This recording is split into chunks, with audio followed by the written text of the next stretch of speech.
soy el maestro internacional Maximiliano Pérez y bueno, hoy vamos a charlar un poco sobre la profilaxis para la Academia de Ajedrez a Distancia. Bueno, lo primero que tenemos que saber es que la profilaxis no es igual a jugar pasivo.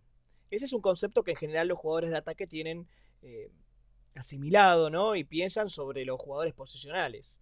Eh, entonces, lo que no tenemos que permitir cuando estamos jugando en estilo profiláctico es dejar que el otro se active totalmente. De hecho, justamente en eso consiste la profilaxis. Otra aclaración importante que tenemos que tener en cuenta es que ser profiláctico no significa solamente evitar amenazas del rival, del estilo táctico, sino también evitar planes, posibles ideas que tenga el rival. Y la idea de esto no es solamente ganar en el aspecto simplemente técnico, sino también desde el aspecto psicológico. Porque, ¿qué pasa? Cuando le evitamos el plan al rival constantemente, tiende a suceder que él siente una impotencia muy grande, ¿sí? Por no poder cumplir con ninguna de sus metas. Entonces ahí es cuando en general vienen los errores, porque cuando uno está frustrado o está con, con ira, ¿no? Por no poder cumplir sus objetivos, suele pasar que lo primero que se desconecta en el ajedrecista es el cálculo, ¿sí? Entonces ahí es cuando vienen las jugadas impulsivas, las jugadas sin cálculo y donde uno tiene que ponerse firme y aprovechar. No hay mejor referente de este tipo de situaciones que el gran maestro Anatoly Karpov, ¿no? Que es uno de los, si no es el más, mejores especialistas a la hora de aprovechar la profilaxis. Vamos a verlo en una partida contra el gran maestro Andras Adorian. Bueno, la partida comienza con D4, caballo F6, C4, E6. Vino caballo F3 y B6. Bueno, la apertura india de dama, ¿no? G3, alfil A6, B3. Bueno, aquí el negro juega alfil B4 que tiene una idea muy interesante, que es que luego de alfil D2 retrocedemos a E7 y a pesar de que parece que se ha perdido un tiempo, la ubicación del alfil en D2 no es óptima, porque entorpece mucho la defensa del peón de D4, ¿sí? Y sobre todo del centro. Si se hubiera cubierto con caballo B D2, lo que hubiera pasado es que el caballo no puede salir a su casilla natural, que es C3. Vino alfil G2, C6, enroque corto y D5. El negro genera un fuerte centro, ¿no? Vino alfil C3 y ahora enroque corto fue lo que sucedió en la partida. Veamos un poquito, porque muchos se preguntarán, por ejemplo, en esta posición, por qué no hacer D por C4. Y la respuesta es que el blanco logra activarse de buena manera con caballo E5. Si por ejemplo, no sé, caballo D5, evitando la captura del peón de C6, B por C4, caballo por C3, caballo por C3. Y bueno, ya el negro tiene que empezar a recurrir a opciones un tanto extrañas como dama C8, ¿no? Dama 4, enroque corto, torre C1, por ejemplo, alfil B7, D5, y bueno, el blanco tiene una fuerte iniciativa en esta posición, ¿no? Ya se ve claro que la posición de la dama en C8 no está bien, no está en una buena casilla, ¿no? O sea, la torre con los rayos X, así que la verdad es que esto parece bastante bueno para el blanco, ¿no?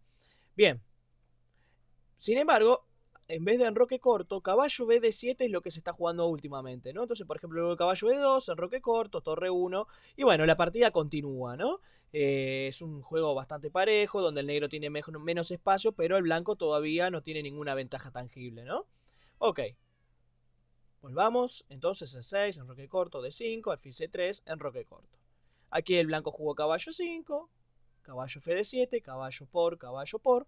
El negro cambia piezas porque le conviene cambiarlas justamente por el hecho de que tiene menos espacio, ¿no?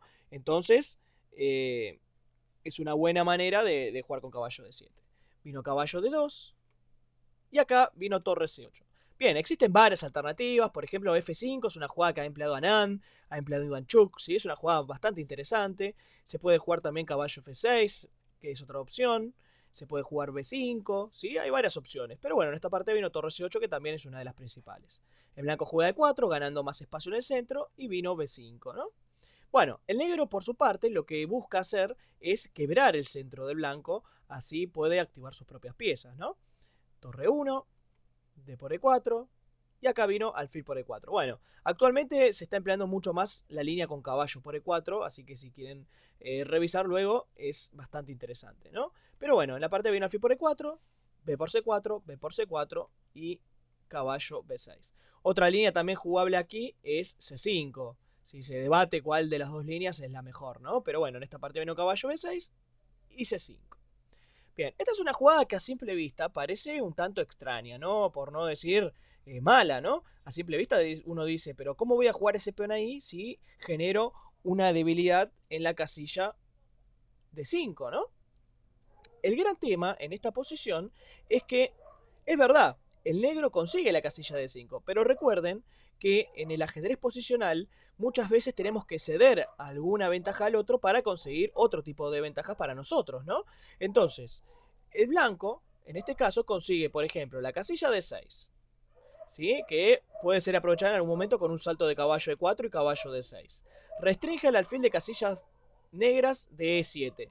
Y de hecho, deja sin ningún tipo de ataque al alfil de A6, ¿sí? O sea, fíjense cómo básicamente el blanco vació la diagonal. No hay ningún punto de ataque, ¿no?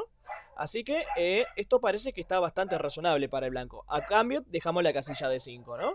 Vino caballo de 5, dama C2 y acá vino G6. Bueno, luego de bastantes análisis ha llegado a la conclusión de que H6 es un poco mejor, ¿sí? Y bueno, hay varias partidas en donde el negro logra igualar, ¿sí? Porque bueno, las compensaciones, como venía diciendo, la verdad es que terminan generando una igualdad, ¿no? De ventajas dinámicas, ¿no? Ok. Vino G6.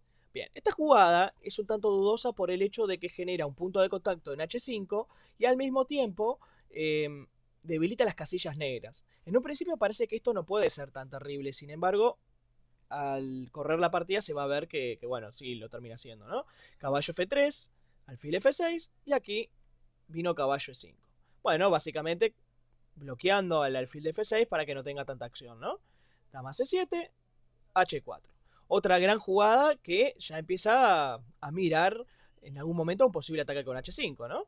Torre F de 8, alfil de 2. Vino alfil G7, torre A de 1 y caballo E7. Bien, aquí básicamente es cuando podríamos parar el video, por ejemplo, y pensar cómo es que nosotros continuaríamos en esta posición. Les recomiendo, bueno, frenar el video y que piensen cómo creen que habrá jugado Karpov también, ¿no?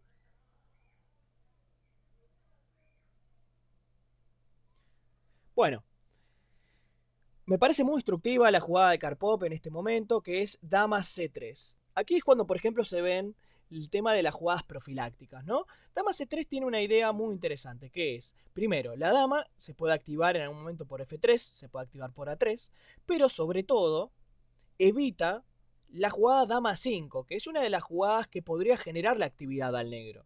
Pensemos que, por ejemplo, lo ideal para el blanco sería poner el alfil sobre F4. Entonces, cuando ese alfil se corre de la diagonal de D2 a 5, le permitiría a la dama negra jugar dama 5 con generando molestias, ¿no? Entonces dama C3 es una muy buena jugada profiláctica. Vean cómo Karpov básicamente piensa dónde va a ubicar sus piezas, las mejores casillas, y también piensa qué es lo que va a hacer el contrincante, ¿no? Vino alfil B5. Bueno, por ejemplo, otra alternativa podría haber sido alfil por E5, D por E5 y caballo D5. Parece súper natural, ¿no? Lo que pasa es que aquí se ve otra vez otra de las ideas, ¿no? De la posición, que es jugar dama 3. Esta jugada es fuertísima porque si el alfil de A6 se mueve, supongamos, no sé, por ejemplo, alfil B5 como una opción, ¿no? Aquí es cuando viene alfil A5. Y bueno, se está cayendo la torre de D8, ¿no? Ok, entonces, por ejemplo, si dama B7, aquí puede venir alfil G5 y bueno, ya se empieza a ver el tema de las debilidades de casillas negras, ¿no? Torre D7, torre B1, por ejemplo, alfil B5, dama F3, y la verdad que esta posición yo la considero casi perdida para el negro. Porque, por ejemplo, se está amenazando a 4, se está amenazando, bueno, armar una máquina del estilo alfil F6, dama F4, en algún momento luego de matar el caballo y dama H6. Realmente las debilidades de casillas negras es bastante feo, ¿no? Ok, entonces, vean que cambiar el alfil por el caballo en E5, la verdad es que no parece una de las mejores ideas, ¿no? Por eso es que vino alfil B5. Bien, esta es otra vez otra posición para pensar y ver a ver cómo continuaríamos nosotros.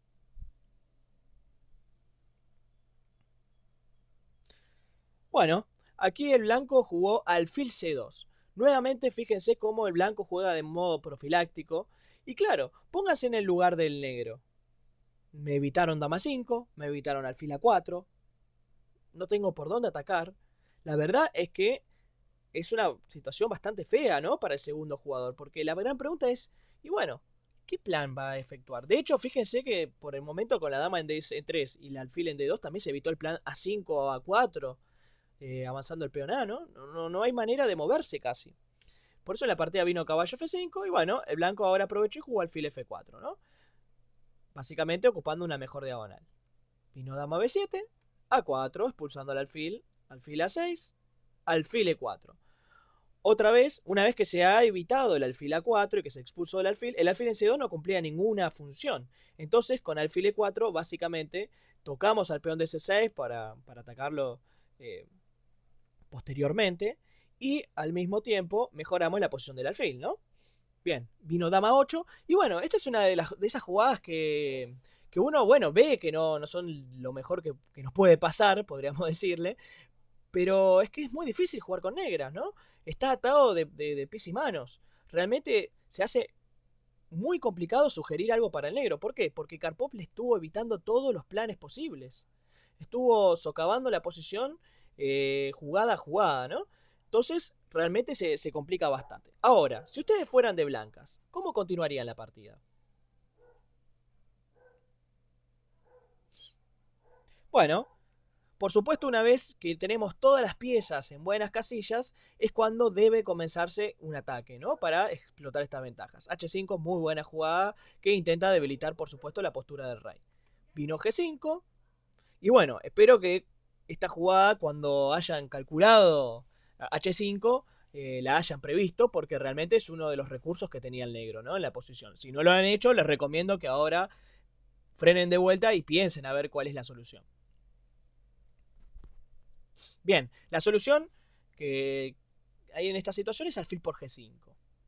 Parece una jugada dudosa, porque después de F6 uno piensa, se ha colgado una pieza Karpov. Sin embargo, existe la muy fuerte jugada intermedia H6, y gracias a esta jugada, que es el kit de la cuestión, el blanco no solamente que no pierde ninguna pieza, sino que queda ganado, porque tiene muchas ventajas estructurales, ¿no? Y posición debilitada del rey negro. Caballo por H6, alfil por H6, alfil por H6, dama B3. Otra jugada muy precisa, que bueno, básicamente no teme a F por E5, por ejemplo, porque simplemente puedo jugar dama por E6, supongamos que rey G7, dama E7, rey G8, dama por H7 y por ejemplo a rey F8, dama por H6, bueno, la composición absolutamente ganadora, ¿no? O sea, ni siquiera tuve que sacrificar la pieza y el rey está completamente descubierto. Bien, volvamos entonces, dama B3, muy fuerte jugada. Fíjense cómo Karpov aprovecha al máximo todas las ventajas de la posición, ¿no? O sea, va mirando y minando todos los puntos débiles del negro. Por eso vino torre 8, defendiendo la debilidad, caballo G4. Bueno, rey G7, rey G2 y el negro jugó F5. Caballo por, rey por. Y bueno, ¿cómo jugarían en esta situación? Ya pensando un poco más en recursos tácticos. Bueno, el recurso acá, como broche final, es alfil por F5. ¿Por qué? Porque luego de por F5, dama F7 y el blanco estaría ganando, ¿no? Fíjense que la próxima jugada es torre H1 y no hay mucha defensa, ¿no? Para evitar el torre H5, dama por F5 y el mate, ¿no? Bien, una muy buena partida, buena producción por parte de Karpov. Y bueno, quería dejarles de conclusión final que bueno, tomemos un par de puntos acerca de la profilaxis. El primero y principal, recuerden que es que la profilaxis no significa solamente evitar temas tácticos. Esa es una gran confusión. Sino que es importante que tengan en cuenta que también es evitar planes del rival, ¿sí? El segundo punto importante es que la profilaxis tiene un gran efecto psicológico sobre el rival. Muchas veces nosotros nos pasa que en ciertas situaciones posicionales no sabemos bien qué hacer. Bueno, evitar el plan del rival es una de las mejores cosas que podemos hacer. Por más que después uno diga a principio, bueno, pero con esto no estoy ganando nada, o sea, simplemente estoy evitando al otro y parece como que no ataco, que no hago nada. Bueno, en realidad estamos haciendo algo, porque, como les digo, imagínense que su rival hiciera eso todo el tiempo, que no me permitiera jugar, que no me permitiera generar ningún tipo de plan. Por el propio peso, ¿no? de la desesperación, vamos a cometer un error y ahí es cuando tenemos que estar finos y aprovechar tácticamente. Otra cosa que es importante tener en cuenta sobre la profilaxis es que sirve como valor práctico, porque evitar el plan del rival y dejarlo sin muchas opciones va a hacer que nuestro rival comience a consumir mucho tiempo. Y esto es muy importante, porque en la práctica, luego ese tiempo, cuando se generen complicaciones, va a ser necesario y ahí es cuando nosotros podemos aprovechar.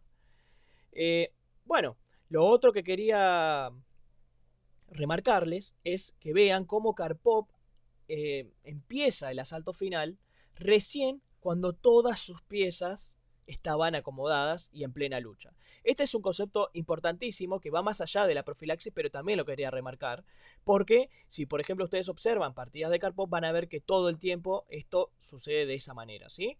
Así que bueno, les agradezco por ver este video, espero que les gusten y bueno, nos estaremos viendo en un próximo video. Los saluda el maestro internacional Maximiliano Pérez y espero que nos veamos pronto. Chau, chau.